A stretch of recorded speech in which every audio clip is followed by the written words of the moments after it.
Hello दोस्तों, कैसे हैं आप सब। हमारी कहानियाँ देखने के लिए हमारे चैनल को सब्सक्राइब करें और हाँ, बेल आइकॉन दबाना मत भूलिएगा। यह कहानी शिवपुर नाम के गांव में रहने वाले दो परिवारों की है। हरिया एक किसान था और उसका इकलौता बेटा सूरज पढ़ने में बहुत ही तेज था। सूरज की मां का देहांत बचपन में ही हो गया था। वहीं दूसरी तरफ जागीरदार महेंद्र सिंह रहते थे, जिनका पूरे गांव में रुतबा था।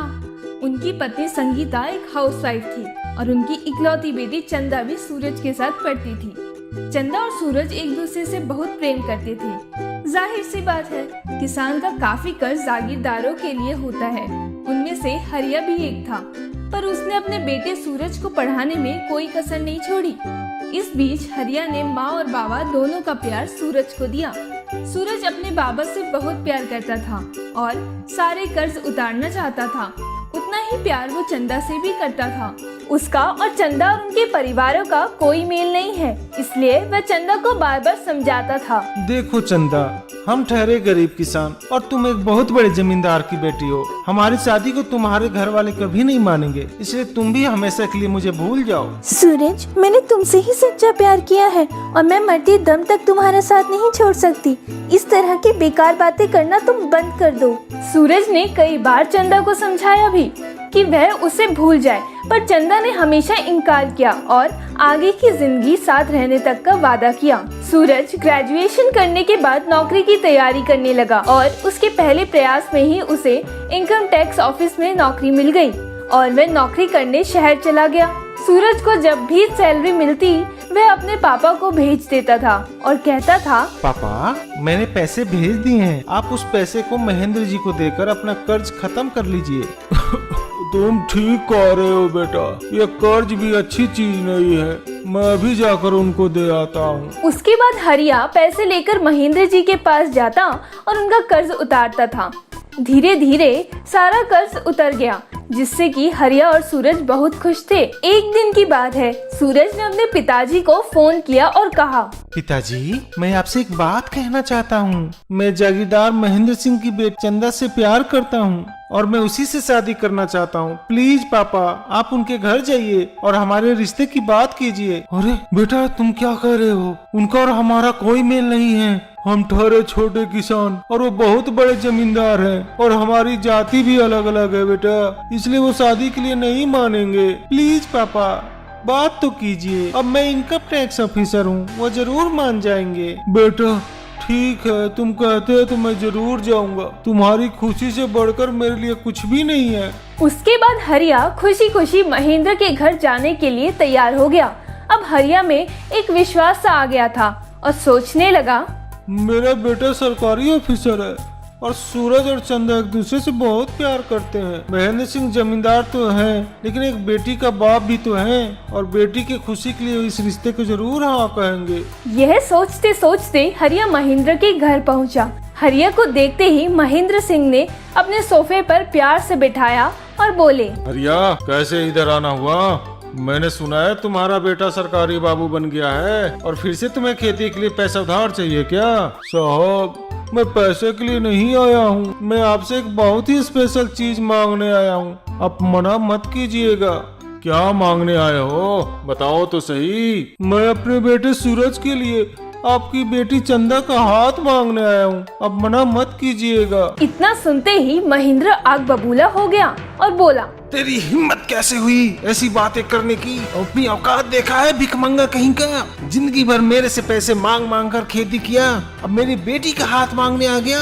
मुकेश, रमेश, जल्दी इधर आओ। तभी वहाँ पर महेंद्र के दो आदमी आ जाते हैं, मुकेश और रमेश। और रमेश कहता है, जी मालिक, कहिए क्या कहना चाहते हैं आप? इस नाली के कीड़े को इतना मारो कि आज के बाद दोबारा अपना औकात न भूले और इसे घर से बाहर उठाकर फेंक दो।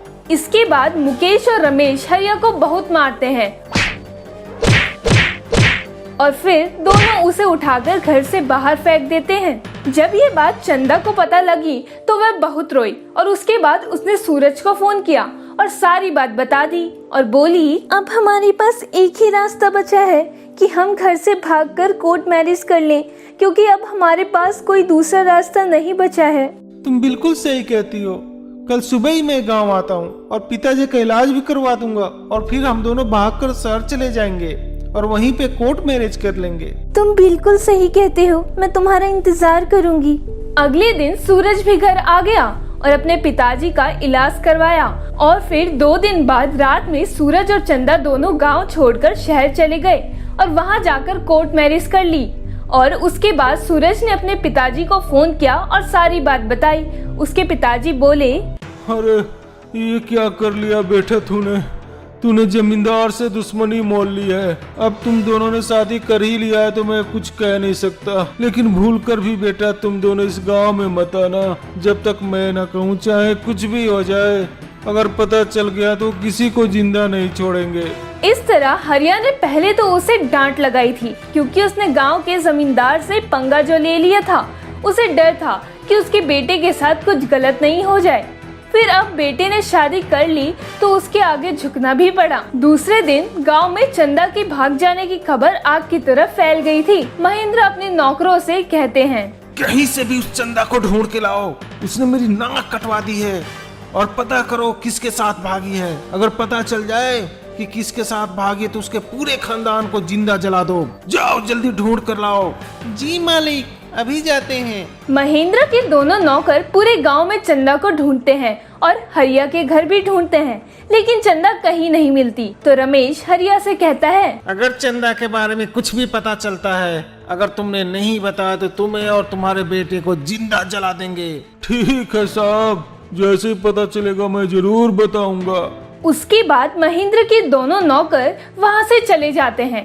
तो हरिया ने चुपके से अपने बेटे सूरज के पास फोन करता है और कहता है, बेटा चंदा को ढूंढते हुए महेंद्र सिंह के आदमी आए थे, तुम संभल कर रहना, किसी को फोन भी मत करना और भूल कर भी इधर मत आना। ठीक है पापा जी। अब चंदा और सूरज को गांव आना ठीक नहीं लगा। महेंद्र ने सब जगह अपने साथियों को भेजा उनको ढूंढने के लिए, लेकिन किस शहर में है ये पता नहीं चल पाया। और हरिया ने भी अनजान होने की कोशिश की ताकि उसके बच्चे जहाँ भी रहे सुरक्षित रहें। धीरे धीरे 5 साल निकल गए। सूरज के घर एक बेटा और एक बेटी ने जन्म ले लिया था, पर हरिया चाहकर भी अपने नाते नाती को नहीं देख सकता था क्योंकि गांव से बाहर न जाने की हिदायत मिली हुई थी। अब महेंद्र ने भी ढूंढने की कोशिश बंद कर दी थी, पर अब भी उसके मन में दोनों के प्रति जहर भरा हुआ था। एक दिन महेंद्र किसी काम से शहर गया। महेंद्र ने अपनी बेटी चंदा की एक झलक देखी। उसने उसका पीछा किया और उसके घर तक पहुंच गया। चंदा डर गई थी। महेंद्र ने रोते हुए कहा, बेटा तुम हमारी इकलौती बेटी हो, तुम्हारे बिना हम कैसे जी रहे हैं हम ही जानते हैं। प्लीज बेटी घर आ जाओ और दामाद जी को भी लेकर आना, मेरे नाती नातिन को भी लेकर आना। हमारी आंखें तुम्हें देखने के लिए तरस गई थी। तुम्हारी माँ भी देखेगी तो बहुत खुशी होगी। और मैं समझ चुका हूँ कि प्यार जाति धर्म से ऊपर है। मैं सारे पुराने बातों को भूलकर एक नए रिश्ते से जुड़ना चाहता हूँ। प्लीज बेटा। पापा अब मत रोइए, हम जरूर आएंगे। उसके बाद चंदा ने अपने पापा को खाना खिलाया और फिर महेंद्र सिंह खाना खाकर वहाँ से चले गए। शाम को जब सूरज घर आया तो चंदा खुशी खुशी बोली, अजी सुनते हैं, आज मेरे लिए बहुत खुशी की बात है। आज पापा घर आए हुए थे और उन्होंने घर आने के लिए इनवाइट किया है और वह कह रहे थे कि मैं सारी पुरानी बातों को भुला गया हूँ और मैं अपने दामाद और नाती नातिन को देखना चाहता हूँ। देखो चंदा, इसमें मुझे कुछ ठीक नहीं लग रहा। जरूर कोई ना कोई नई चाल है। हम घर नहीं जाएंगे। प्लीज मान जाइए ना, घर चलते हैं। बहुत दिन हो गए मम्मी को देखे हुए और आप भी तो अपने घर नहीं गए अब तक। इस बहाने ससुर जी अपने पोता पोती से भी मिल लेंगे। ठीक है, चलो चलते हैं। चंदा बहुत खुश थी कि उसके पिताजी उसे अपनाना चाहते हैं। पहले तो सूरज ने मना कर दिया कि उसको महेंद्र पर बिल्कुल भरोसा नहीं है, पर चंदा के पिता होने के कारण वो उसका दिल भी नहीं तोड़ना चाहता था और उसको भी उसके पिता हरिया और गांव की याद आ रही थी। उसने सोचा कि एक बार जाकर आते हैं ताकि वो भी अपने पिता से मिल ले और बच्चों को भी अपने दादा से मिलवाए। वो चारों शहर से गांव की ओर निकल गए। जैसे ही वो गांव पहुंचे, वो सबसे पहले हरिया के पास गए। हरिया अपने परिवार को पाकर बहुत खुश हुआ, पर उसको कहाँ पता था कि ये पल भर की खुशियां हैं। चंदा और सूरज दोनों महेंद्र के घर जाते हैं। वहाँ चंदा की माँ बहुत खुश होती है दोनों को देखकर। वो दोनों को उसी समय अपनाने को तैयार थी, पर महेंद्र के गुस्से और जिद के आगे उसकी एक नहीं चलती थी। उसने चंदा और सूरज के लिए खाना बनवाया। पहली बारी बेटी अपने पति और बच्चों के साथ घर आई थी, इसलिए उसने बहुत पकवान बनवाए। वह भी बहुत खुश थी अपने बच्चों के घर लौट आने पर। लेकिन महेंद्र के दिमाग में तो अभी भी झूठी प्रतिष्ठा और शान चल रही थी। उसके दिमाग में एक ही बात चल रही थी, इसी बेटी की वजह से मेरे शान में कमी आई है। गांव में मैं सर उठा के नहीं चल सकता हूँ। इस लड़की की वजह से मेरी नाक कट गई है। गांव में मेरी बदनामी हो गई है। आज मेरे ऊपर सारे लोग थूकते हैं। इन दोनों को जिंदा नहीं छोड़ूंगा मैं। फिर महेंद्र ने खाने में जहर मिला दिया और वही खाना सूरज और चंदा को खाने को दिया। खाना खाते ही सूरज और चंदा खून की उल्टियां करने लगे और उनकी मौत हो गई। यह देखकर महेंद्र सिंह हंसते हुए बोले, अब मेरा बदला पूरा हुआ है। मेरी इज्जत उछालने चले थे। मेरे लिए इज्जत से बढ़कर कुछ भी नहीं है। तुम दोनों क्या सोचते थे कि मैं तुम दोनों को अपना लूंगा और तुम्हें बेटी और दामाद का दर्जा दूंगा? ये कभी नहीं हो सकता था। आज मेरा बदला पूरा हो गया। महेंद्र सिंह ने रात में बड़ी ही सफाई से दोनों को अपने साथियों की मदद से पेड़ से लटका दिया, ताकि लोगों को लगे दोनों ने आत्महत्या की है। लेकिन ये सब चंदा की माँ ने देख लिया था, तो वह सोचने लगी, अगर मैं आज चुप रहूंगी तो मेरी बेटी के साथ तो अन्याय होगा ही साथ दोनों अनाथ हो चुके हैं बच्चों के साथ भी वो अन्याय करेगी। अगले दिन सुबह संगीता जी ने फोन करके पुलिस को सारी सच्चाई बता दी कि ये आत्महत्या नहीं, सोची समझी हत्या और साजिश थी। सारे सबूत महेंद्र के गुनहगार होने का सबूत दे रहे थे। कोर्ट ने महेंद्र को उम्र कैद की सजा सुनाई और चंदा और सूरज के बच्चों की देखभाल चंदा की माँ और हरिया कर रहे हैं। दोनों ने अपने बच्चों को खोया था, पर अब वो इन बच्चों की परवरिश में कोई कसर नहीं रखना चाहते थे। जाति, ऊंच नीच या धर्म अपने बच्चों की खुशियों से बढ़कर तो नहीं, जिसके चलते हम अपने बच्चों की उनकी खुशियाँ छीन लेते हैं और ढंग से इंसान भी नहीं बन पाते। जिन बच्चों के होने पर हम खुशियाँ मनाते हैं, उन्हीं का मातम इस जात और धर्म के नाम पर मना लेते हैं। झूठे अहम और वहम, शान और प्रतिष्ठा के नाम पर, और फिर कोई नया हादसा जन्म लेता है और इसमें कोई अपना तबाह हो जाता है। अगर आपको ये कहानी पसंद आई हो तो चैनल को सब्सक्राइब कर लें और बेल नोटिफिकेशन दबा दें और कमेंट करके ज़रूर बताएं कि आपको ये कहानी कैसी लगी। धन्यवाद।